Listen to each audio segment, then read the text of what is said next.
Hi guys, Mariam Stars AC Service and Repairing. நம்ம இன்னைக்கு என்ன பார்க்க போறோம்னா ஒரு ஹீட்டரை ஓப்பன் பண்ணி பார்க்க போறோம். அந்த ஹீட்டுக்குள்ள என்னென்ன ஸ்பேர் பார்ட்ஸ் இருக்குது, அந்த ஹீட்டர் எப்படி ஹீட் ஆகுது, எப்படி டெம்பரேச்சர் கட் ஆஃப் ஆகுது, இதை பற்றி தான் நம்ம இன்னைக்கு பார்க்க போறோம். வாங்க வீடியோக்குள்ள போகலாம். ஹீட்டரை ஓப்பன் பண்ணியாச்சு. அதுக்குள்ள பார்த்தீங்கன்னா இந்த மாதிரி ஒரு சிலிண்டரும் அதுக்குள்ள 2 தெர்மோஸ்டாட்டும் நமக்கு மேல் பாடியை ஓப்பன் பண்ணோன்னா தெரியுது. இந்த ஹீட்டரில் இன்சுலேட்டட் எதுவும் பண்ணலை. அப்படி இன்சுலேட்டட் பண்ணாட்டா என்ன பிரச்சனை வரும்னு பின்னாடி உங்களுக்கு சொல்கிறேன். இதே வீடியோவில் கடைசி பக்கத்தில் உங்களுக்கு சொல்கிறேன். ஓகேவா? இப்போ ஹீட்டரில் கவர் எல்லாம் ரிமூவ் பண்ண பிறகு இப்போ கிளியராக தெரியும். இந்த மாதிரி சப்ளை ஒன்று, ஹீட்டிங் பிளம்பண்ட் ஒன்று, அவுட் ஒன்று இருக்குது. ஏன் இந்த மாதிரி சப்ளை கொடுத்துருக்காங்கன்னு சொல்லிட்டு நம்ம தெளிவாக பார்ப்போம். வாங்க. இந்த மாதிரி தான் இந்த ஹீட்டருக்குள்ள பைப்பு அமைப்பு இருக்குது. அதாவது என்ன விஷயம்னா, இது சப்ளை வாட்டரோட இன்லெட்டில் என்ஆர்வி வால்வுன்னு ஒன்று போட்டிருப்பாங்க. என்ன விஷயம்னா, ஹீட்டருக்குள்ளே போன தண்ணி ரிட்டர்ன் வராமல் இருக்கிறதுக்காக. இன்கேஸ் ரிட்டர்ன் வந்துருச்சுன்னா ஹீட்டருக்குள்ளே தண்ணி நிற்கலன்னா காயில் வீணாக போயிடும். அதுக்காக இந்த என்ஆர்வி வால்வு போட்டிருப்பாங்க. ஓகே, நான் ரிட்டர்ன் வால்வு, இந்த நான் ரிட்டர்ன் வால்வு போட்டிருப்பாங்க ஹீட்ரு நம்ம செக்ஷன் லைனில். ஓகே, ஹீட்டருக்குள்ளே தண்ணி கொடுக்குற லைனில் இந்த என்ஆர்வி வால்வு போட்டிருப்பாங்க. அப்படி போட்டிருக்கும்போது தண்ணி உள்ளே போன தண்ணி இதே வழியாக ரிட்டர்ன் வராமல் இருக்குதா அப்படி கொடுத்துருப்பாங்க. அப்படி உள்ளே போன தண்ணி அந்த ஹீட்டரோட ஒரு 70% 80% டாப் வரைக்கும் போயிட்டு அப்படியே கீழே இறங்கி ஹீட்டரோட பாட்டத்தில் அந்த தண்ணி விழுவும். ஏன் அப்படி வச்சுருக்காங்கன்னா, இப்போ என்னென்னா, ஹீட்டரோட டிஸ்சார்ஜ் லைன் டாப்பில் இருக்குது. இது 70% இருக்குன்னா ஹீட்டரோட டிஸ்சார்ஜ் லைன் 80% இருக்கும். 80% ஏன் இருக்குதுன்னா, ஹீட்டிங் காயில் இருக்குல்ல, இந்த ஹீட்டிங் காயில் ப்ளூ கலரில் போட்டிருக்கலாம், இதுதான் ஹீட்டிங் காயில். இந்த ஹீட்டிங் காயில் இன்கேஸ் தண்ணி இல்லாமல் நீங்கள் ஆன் பண்ணிங்கன்னா ஹீட்ரு பழுத்து ஹீட்ரு வீணாக போயிடும். அதுக்காக என்ன பண்ணுவாங்க, ஹீட்டருக்குள்ளே எப்பயுமே 80% தண்ணி இருக்கிற மாதிரி தான் டிசைனே பண்ணியிருப்பாங்க எல்லா ஹீட்டர்லையும். ஒரு பக்கம் அவன் என்ஆர்வி வால்வு என்ன பண்ணுதுன்னா, ஹீட்டருக்குள்ளே போன தண்ணியை ரிட்டர்ன் விட மாட்டேங்குது. ஓகே, அதுக்கு தான் நான் ரிட்டர்ன் வால்வுன்னு சொல்லுவாங்க. அந்த ஹீட்டருக்குள்ளே போன தண்ணியை வெளியே வர மாட்டேங்குது. அது ஒரு பக்கம். நம்ம டிஸ்சார்ஜ் லைனும் 80% ஹைட்டில் இதுதான் தண்ணியை ஹீட்டில் வெளியே தள்ளுது. ஏன் ஹைட்டில் வச்சுருக்காங்கன்னா, இந்த ஹீட்டருக்கு பிளம்பண்ட்டுக்கு எப்போயுமே தண்ணி இருந்துக்கிட்டே இருக்கும். இன்கேஸ் உங்கள் வீட்டில் டேங்கில் தண்ணி இல்லாமல் போயிட்டா கூட ஹீட்ரு ஆனில் இருந்துச்சுன்னா வீணாகாது. ஏன்னா இந்த லெவலுக்கு தண்ணி எப்போயுமே ஹீட்டருக்குள்ளே இருந்துக்கிட்டே இருக்கும். ஓகே, அதனால தான் என்ன பண்ணுதுன்னா, மேலேருந்து வர ஹீட்டருக்குள்ளே வர தண்ணியை கீழ் பாகத்தில் கொடுத்துருக்காங்க. என்ன ஆகும்னா, அப்போ தான் தண்ணி சர்க்குலேட்டிங்காக இருக்கும் அப்படின்னு சொல்லிட்டு தான் என்ன பண்ணுறாங்க, கீழ் பாகத்தில் சப்ளையை கொடுத்துருக்காங்க. ஓகே, சப்ளை ஹீட்டருக்குள்ளே கீழ் பாகத்தில் கொடுத்தாங்கன்னா என்னதுன்னா, நல்லா குளிர்ந்த தண்ணி வரும்போது சூடான தண்ணி வேகமாக டிஸ்சார்ஜ் ஆகி ஹீட்ரு வழியாக அவுட் சைடு வழியாக போயிட்டு இருக்கும். இதில் என்ன விஷயம்னா, இன்லெட்டில் ப்ளூ கலர் மென்ஷன் பண்ணியிருப்பாங்க. பத்தாவதுக்கு இந்த என்ஆர்வி வால்வும் கனெக்ட் பண்ணியிருப்பாங்க. அதுதான் நம்ம சப்ளைன்னு தெரிஞ்சுக்கிறணும். டிஸ்சார்ஜ் சைடு ஒன்றுமே இருக்காது. ரெட் கலரில் ஒரு கோட்டிங் கொடுத்துருப்பாங்க. அது டிஸ்சார்ஜ் லைன். ஓகேயா? உங்கள் பிளம்பர்னு தெரியறதுக்காக தான் ஃபேஸு நியூட்ரல் ஃபேஸு மார்க் பண்ணியிருக்கேன். 230 வோல்ட்னு காட்டியிருக்கேன். இந்த ப்ளூ கலர் ஹீட்டிங் காயில். ஓகேயா? ஹீட்டிங் காயில் இவ்வளோ ஹைட் வருதுன்னா அதுக்கு மேலே தான் நம்ம தண்ணியோட டிஸ்சார்ஜ் இருக்கும். காய்ஸ், இப்போ என்னென்னா, அந்த ஹீட்டரில் உள்ள தெர்மோஸ்டாட் ப்ளஸ் ரீஸ்டார்ட் ஆப்ஷன். ஓகேயா?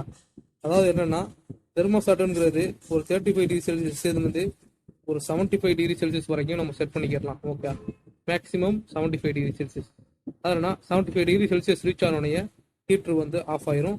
திரும்பவும் ஒரு பர்டிகுலர் ஸ்டேஜ், அதாவது ஒரு 45 டிகிரி செல்சியஸ் வந்தோன்னா திரும்ப ஆன் ஆகும். திரும்பவும் 75 வந்தோன்னா ஆஃப் ஆயிரும். ஓகே, இதுதான் அந்த தெர்மோஸ்டாட்டோட வேலை. ரீஸ்டார்ட்டோட வேலை என்னென்னா, இன்கேஸ் தெர்மோஸ்டாட் வேலை செய்யலைன்னா இந்த மேனுவல் ரீஸ்டார்ட் தெர்மோஸ்டாட் ஆஃப் பண்ணி கொடுத்துரும். எப்போ ஆஃப் பண்ணி கொடுக்கும்டா, அந்த ஹீட்ரு எப்போ 90 டிகிரி செல்சியஸ் ரீச் ஆகுதோ, அந்த தண்ணி 90 டிகிரி செல்சியஸ் எப்போ ரீச் ஆகுதோ அப்போ ஆஃப் பண்ணி கொடுத்துரும். அதாவது என்ன விஷயம்னா, தெர்மோஸ்டாட் இன்கேஸ் வேலை செய்யலைன்னா இந்த ரீஸ்டார்ட் ஆப்ஷன் 90 டிகிரி செல்சியஸ் தண்ணி ரீச் ஆனோன்னா ஆஃப் பண்ணி கொடுத்துரும். அதாவது என்னன்னா, தண்ணி 75 டிகிரி செல்சியஸ்லேயே கட் ஆஃப் ஆயிடணும், 75லேயே கட் ஆஃப் ஆகணும். பட் இன்கேஸ் அது வேலை செய்யலை அப்படின்னா, இது 90 டிகிரி ரீச் ஆகிடும்னா மேனுவல் ரீசெட் ஆஃப் ஆயிரும். அப்படி அப்படி மேனுவல் ரீசெட் ஆஃப் ஆயிடுச்சுன்னா நம்ம தான் போய் திரும்பவும் அதை ரீசெட் பண்ணுற மாதிரி இருக்கும்.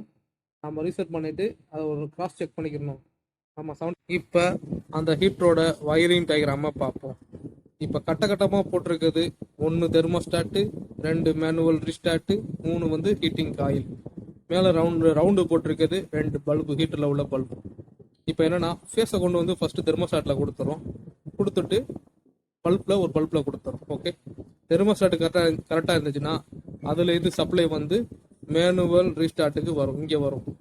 மேனுவல் ரீஸ்டார்ட்டு ஒன்றும் பிரச்சனை இல்லை, கரெக்டாக இருந்துச்சுன்னா அதுலேருந்து நமக்கு ஹீட்டிங் காயிலுக்கு சப்ளை வந்துடும். ஓகே, இப்போ ஹீட்டிங் காயிலுக்கு சப்ளை வந்துருச்சுன்னா அந்த ஹீட்டிங் காயிலேருந்து ஒரு பல்புக்கு ஃபேஸை கனெக்ட் பண்ணியிருப்பாங்க. ஓகே, இப்போ எல்லாத்துக்கும் ஃபேஸ் கிடச்சிருச்சு. இப்போ நியூட்ரல் இருக்குல்ல, இந்த நியூட்ரல் டைரெக்டாக கொண்டு போய் ஹீட்டிங் காயில் கனெக்ட் பண்ணியிருப்பாங்க.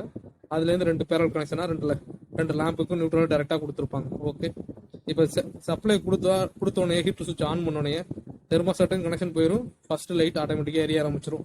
ஏன்னா நியூட்ரல் ஆல்ரெடி டைரெக்டாக தான் இருக்குது. ஹீட்டிங் காயிலுக்கும் 2 பல்புக்கும் டைரெக்டாக இருக்குது. தெர்மோஸ்டாட்டுக்கு லைன் கொடுத்தோன்னா ஃபர்ஸ்ட் பல்ப் எரிய ஆரம்பிச்சிடும். தெர்மோஸ்டாட்டு ஓகே, இப்போ தண்ணி சூடு இல்லை, ஹீட்டர் ஆன் ஆகணும் அப்படின்னா இது வழியாக அவுட்டு கொடுத்து மேனுவல் ரீஸ்டார்ட்டு கொடுக்கும். மேனுவல் ரீஸ்டார்ட்டும் இங்கே ஒரு பிரச்சனையும் இல்லை, கரெக்டாக தான் இருக்குது அப்படின்னா அப்புறம் ஹீட்டிங் காயிலுக்கு கனெக்ஷன் கொடுக்கும். ஹீட்டிங் காயிலுக்கு எப்போ கனெக்ஷன் கொடுக்குதோ இன்னொரு பல்பு க்ரீன் பல்பு எரிய ஆரம்பிக்கும். அந்த க்ரீன் பல்பு எரியும் போது இந்த ஹீட்டிங் காயிலும் ஒர்க் ஆகும். எப்போ 75 டிகிரி செல்சியஸ் ரீச் ஆயிருச்சோ அப்போ ஹீட்டிங் காயிலுக்கு தெர்மோஸ்டாட்டு சப்ளையை கட் பண்ணிடும். க்ரீன் பல்புக்கு போகிற லைட்டும் ஆஃப் ஆயிரும். ரெட் பல்பு எப்பயுமே ஸ்டாண்டர்டாக எரிஞ்சிக்கிட்டு இருக்கும். ஹீட்டர் சுவிட்ச் ஆன் பண்ணால் உடனே அதுதான் நமக்கு ஹீட்டருக்கு சப்ளை வந்துருச்சா வராதுங்க வரலையாங்கிறது இண்டிகேஷன். சரிப்பா, ஹீட்டரை கழட்டி பார்ப்போன்னு சொன்னியப்போ அதை காட்டவே இல்லையப்பா கடைசி வரைக்கும் அப்படின்னா, அதுக்காக தான் இதை காட்டுறேன். அந்த ஹீட்டரை கழட்டி பார்க்கும்போது என்னாச்சுன்னா அதில் உள்ள ப்ளம்பண்ட் வந்து போயிருந்தது. அந்த ப்ளம்பண்ட்டை கழட்டி எடுத்துட்டு அதுக்கு பதிலாக புது ப்ளம்பண்ட் வாங்கி சேம் கெப்பாசிட்டி உள்ள ப்ளம்பண்ட் வாங்கி போட்டோன்னே அந்த ஹீட்ரு வந்து பர்ஃபெக்டாக வேலை செஞ்சு ஆரம்பிச்சிருச்சு. அந்த ப்ளம்பண்ட் தான் பிரச்சனை. அந்த ப்ளம்பண்ட்டில் என்ன பிரச்சனைனா ஹீட்லாம் ஆகுது, பட் என்ன ஆகுதுன்னா அது வந்து பாடி ஆகுது, கரண்ட் வந்து பாடி ஆகுது. அதை எப்படி செக் பண்ணுறதுன்ட்டு இப்போ சொல்லிடுறேன் உங்களுக்கு. அந்த ஹீட்டரை கடையில் எடுத்துகிட்டு வந்தோன்னா பாட்டாக பிரிச்சாச்சு. என்ன விஷயம்னா தெர்மோஸ்டாட்டு, ரீஸ்டார்ட்டு, ஹீட்டிங் காயில் எல்லாத்தையும் பிரிச்சாச்சு. அது என்ன விஷயம்னா ஹீட்டரை ஆன் பண்ணோடனே ஹீட்டில் கை வச்சா சாக்கடிக்குது. நம்ம டெஸ்டர் வச்சு பார்த்தா பாடி ஆகுது, நல்லா நமக்கு தெரியும். அப்படி 1 by 1 டெஸ்டர் வச்சு பார்க்கும்போது தெர்மோஸ்டாட்டு, மேனுவல் ரீஸ்டார்ட் அதுலேயும் எந்த ஒரு பிரச்சனையும் இல்லை. தெர்மோஸ்டாட்லையும் மேனுவல் ரீஸ்டார்ட்லையும் எந்த ஒரு பிரச்சனையும் இல்லை. ஹீட்டிங் காயில சப்ளை கொடுத்து பார்க்கும்போது பக்காவா தெரியுது ஹீட்டிங் காயில் வந்து பாடி ஆயிடுச்சு அப்படின்னு.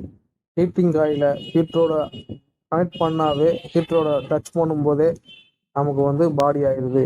ஹீட்டிங் காயில் தான் ப்ராப்ளம்னு நல்லா ஊர்ஜிதமாக தெரியுது.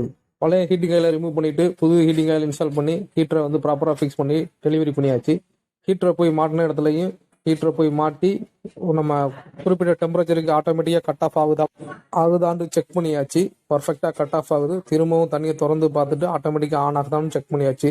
பர்ஃபெக்டாக இருக்குது ஹீட்ரு, எந்த ஒரு பிரச்சனையும் இல்லை. அந்த ஹீட்டரில் ப்ளம்பண்ட் தான் தண்ணியில் கலந்து ஊறி போய் நம்ம கரண்ட் வந்து லீக் ஆகுது ப்ளம்பண்ட் வழியா அப்படின்னு சொல்லிட்டு ப்ளம்பண்டை மாற்றியா. நம்ம கஸ்டமர் வந்து ஒரு கேள்வி ஒன்று கேட்டுருந்தாங்க. என்ன கேள்வினா ஹீட்ரு ஆன் பண்ணி வச்சா கரண்ட் பில் ஓடிக்கிட்டே இருக்குமா அப்படின்னு கேட்டாங்க. அந்த கேள்விக்கு தான் இதில் பீட. என்ன விஷயம்னா முதல்ல வந்து நான் சொல்லியிருந்தேன் இன்சுலேட்டட் பண்ணாட்டா என்ன ஆகுண்டு. அதாவது என்னன்னா ஸ்டார்டிங்கில் இந்த பாயிண்ட் சொல்லியிருந்தேன். அதான் என்னாச்சுன்னா இப்போ ஹீட்ரு ஒன்று ஆன் ஆகுது, அது 75 டிகிரி செல்சியஸ் ரீச் ஆனோன்னா ஆஃப் ஆகிடுது. ஓகே, ஆஃப் ஆனோன்னா என்ன ஆகுதுன்னா ஒரு பர்டிகுலர் டைமை தாண்டும் போது, ஒரு 2-3 ஹவர்ஸை தாண்டும் போது அந்த ஹீட்ருக்குள்ளே இருக்க வெப்பம் வந்து படிப்படியாக குறைஞ்சி ஒரு 45 டிகிரி செல்சியஸை ஒரு 35 டிகிரி செல்சியஸ் ரீச் பண்ணும்போது திரும்பவும் ஹீட்ரு ஆன் ஆகும். இன்கேஸ் நீங்கள் யூஸ் பண்ணவே இல்லை, ஹீட்ரு ஆன் பண்ணி வச்சுருக்கீங்கன்னா அந்த வெப்பம் வந்து குறைஞ்சி ஒரு 75 டிகிரி செல்சியஸ் படிப்படியாக குறைஞ்சி ஒரு 35 டிகிரி செல்சியஸ் ஆட்டோமேட்டிக்காக ரீச் ஆகும். என்ன விஷயம்னா அந்த ஹீட்டருக்கு மேலே இன்சுலேட்டர் கிடையாது. அப்போ குறையும் போது திரும்பவும் ஹீட்ரு ஆன் ஆகும். இதே ப்ராசஸ் நடந்துக்கிட்டே இருக்கும். அதாவது என்ன கூடுமன்னா நீங்கள் யூஸ் பண்ணியிருக்கவே மாட்டீங்க கரண்ட் பில் ஹீட்டரை, பட் கரண்ட் பில் வந்து ஓடிக்கிட்டே இருக்கும். அதனால் என்னென்னா எப்போ உங்களுடைய தேவைகள் முடிஞ்சிருச்சோ, ஹீட்டரோட தேவைகள் முடிஞ்சிருச்சோ ஹீட்டரை ஆஃப் பண்ணி வைக்கிறது மேபி பெட்டராக இருக்கும். ஓகே, இல்லைன்னா கரண்ட் பில் தான் வேஸ்ட்டாக ஓடிக்கிட்டே இருக்கும். இன்னொன்று விஷயம் என்னன்னா, தண்ணீர் இல்லை அப்படின்னு சொல்லிட்டு இனிமேல் ஹீட்டரில் உங்களுக்கு டென்ஷனே தேவையில்லை. எப்போதுமே ஹீட்டரில் வந்து 80% தண்ணி இருந்துக்கிட்டே இருக்கும். ஓகே காய்ஸ், இந்த வீடியோ உங்களுக்கு பிடிச்சிருந்துச்சுன்னா சப்ஸ்கிரைப் பண்ணுங்கள், லைக் பண்ணுங்கள், ஷேர் பண்ணுங்கள். Thank you very much.